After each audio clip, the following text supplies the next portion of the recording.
Hello, Mark. My name is Frank, and my student number is S0341026. I'm a junior. Now I'm going to read the transcript of the speech. Margaret Heffernan, The Dangers of Willful Blindness. In the northwest corner of the United States, right up near the Canadian border, there's a little town called Libby, Montana, and is surrounded by pine trees and lakes and just amazing wildlife and these enormous trees that screen up into the sky. And in there is a little town called Libby, which I visited, which feels kind of lonely, a little isolated. And in Libby, Montana, there's a rather unusual woman named Gayla Benefield. She always felt a little bit of an outsider, although she's been there almost all her life, a woman of Russian extraction. She told me when she went to school, she was the only girl who ever chose to do mechanical drawing. Later in life, she got a job going house to house, reading utility meters, gas meters, electricity meters. And she was doing the work in the middle of the day. And one thing particularly caught her notice, which was in the middle of the day she met a lot of men who were at home, middle aged, late middle aged, and a lot of them seemed to be on oxygen tanks. It struck her as strange. Then a few years later, her father died at the age of 59, 5 days before he was due to receive his pension. He'd been a miner. She thought he must have just have been worn out by the work. But then a few years later, her mother died, and that seemed stranger still, because her mother came from a long line of people who just seemed to live forever. In fact, Gayla's uncle is still alive to this day and learning how to waltz. It didn't make sense that Gayla's mother should die so young. It was an anomaly, and she kept puzzling over anomalies.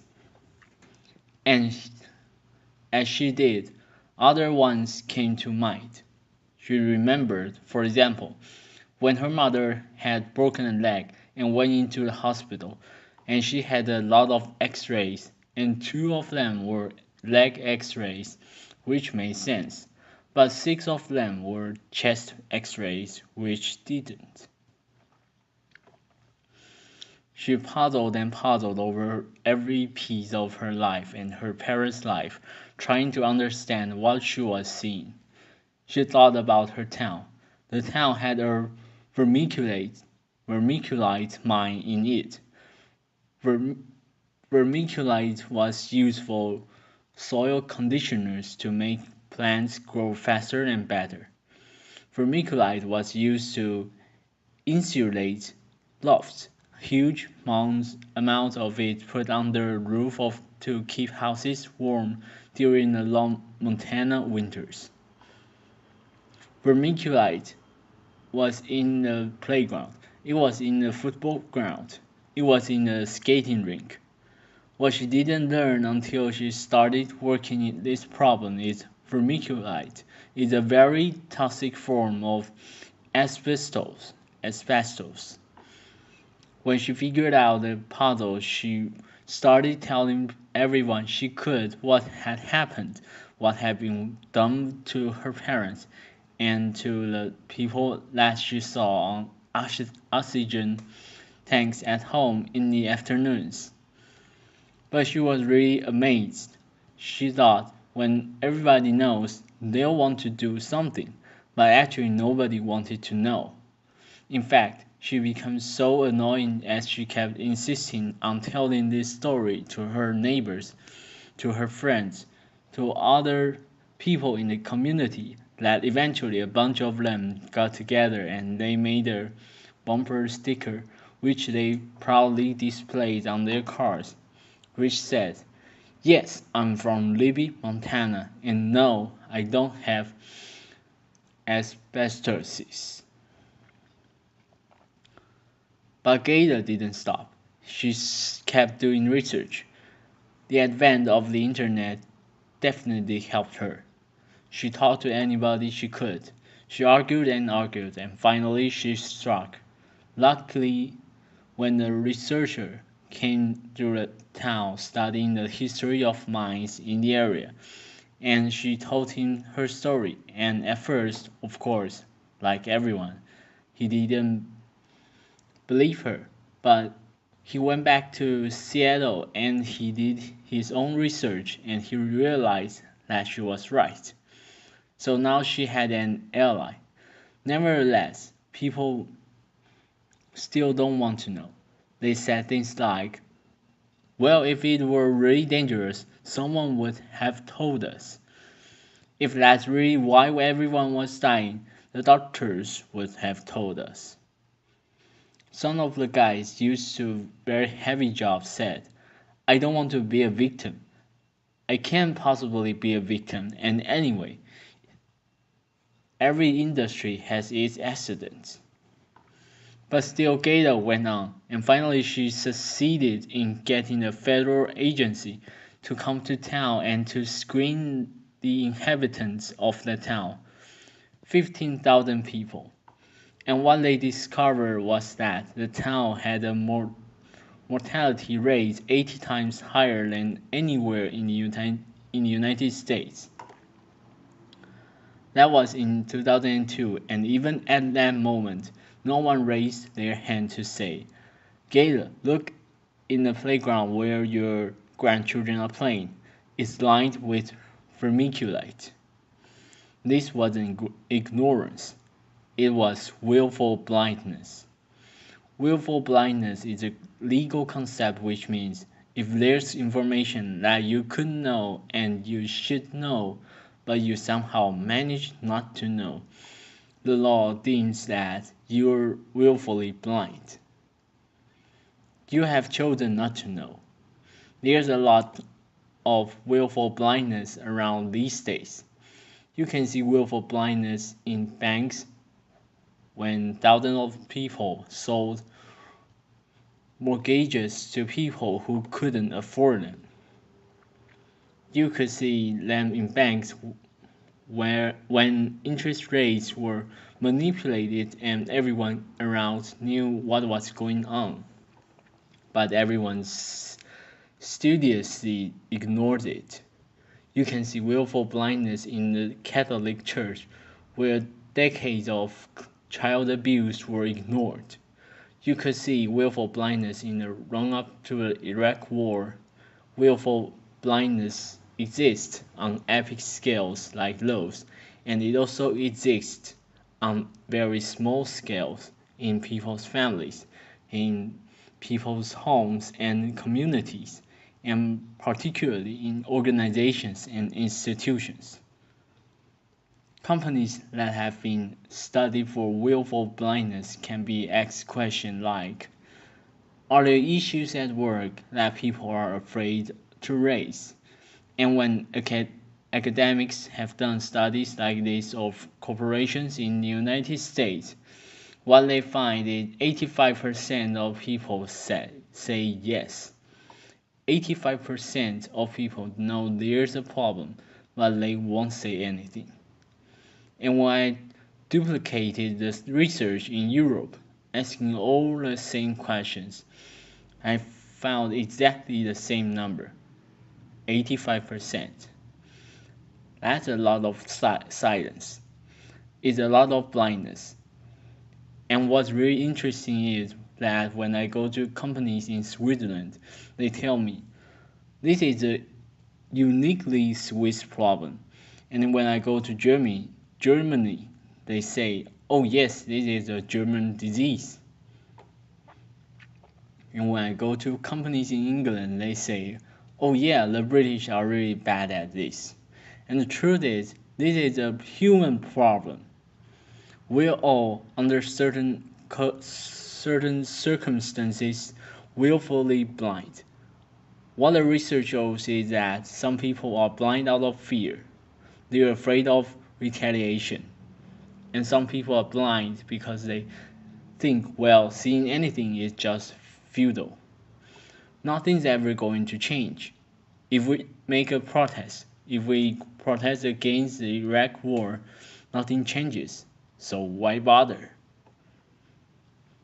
Better not to, better not to see this stuff at all. And the recurrent theme that I encounter all the time is people say, well, the people who do see, they're whistleblowers, and we all know what happens to them. So there's this profound mythology around whistleblowers which says, first of all, they're all crazy. But what I found going around the world and talking to whistleblowers is actually they're very loyal and quite often very conservative people. They're hugely dedicated to the institutions that they work for, and the reason that they speak up, the reason they insist on seeing is because they care so much about the institution and want to keep it healthy. And the other thing that people often say about whistleblowers is, well, there's no point because you see what happens to them. They are crushed. Nobody would want to go through something like that. And yet, when I talk to whistleblowers, the recurrent tone that I hear is pride. I think of Joe Darby. We all remember the photographs of Abu Ghraib, which so shocked the world and showed the kind of war that was being fought in Iraq. But I wonder who remembers Joe Darby, the very obedient good soldier who found those photographs and handed them in. And he said, I'm not the kind of guy to rat people out, but some things just go across the line. Ignorance is bliss, they say, but you can't put up with things like this. I talked to Stephen Boson, a British doctor who fought for 5 years to draw attention to a dangerous surgeon who was killing babies. And I asked him why he did it, and he said, well, it was really my daughter who prompted me to do it. She came out to me one night and she just said that you can't let the kids die. Or I think of Cynthia Thomas, a really loyal army daughter and army wife, who, as she saw her friends and relations coming back from the Iraq War, who was so shocked by their mental condition and refusal of the military to recognize and acknowledge post-traumatic stress syndrome that she set up a cafe in the middle of the military town to give them legal, psychological, and medical assistance. And she said to me, Margaret, I always used to say I didn't know what I wanted to be when I grew up, but I found myself in this cause, and I'll never be the same. We all enjoy so many freedoms today, hard-won freedoms, the freedom to write and publish without fear of censorship, a freedom that wasn't here the last time I came to Hungary. A freedom to vote, which women in particular had to fight so hard for.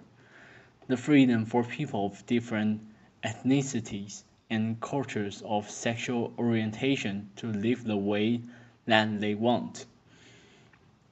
But freedom doesn't exist if you don't use it, and what whistleblowers do, and what people like Gayla Benefield do is they use the freedom that they have. And what they're very prepared to do is recognize that yes, this is going to be an argument. And yes, I'm going to have a lot of rows with my neighbors and my colleagues and my friends. But I'm going to become very good at this conflict. I'm going to take on the naysayers because they'll make my argument better and stronger. I can collaborate with my opponents to become better at what I do. These are people of immense persistence, incredible patience, and an absolute determination not to be blind or not to be silent. When I went to Libby, Montana, I visited the asbestosis clinic that Gail Benefield brought into being, a place where at first some of the people who wanted help and needed medical attention went in the back door because they didn't want to acknowledge that she'd been right. I sat in the diner and I watched as trucks drove up and down the highway, carting away the earth out of gardens and replacing it with fresh, uncontaminated soil. I took my 12-year-old daughter with me because I really wanted her to meet Gayla, and she said, "Why? What's the big deal?"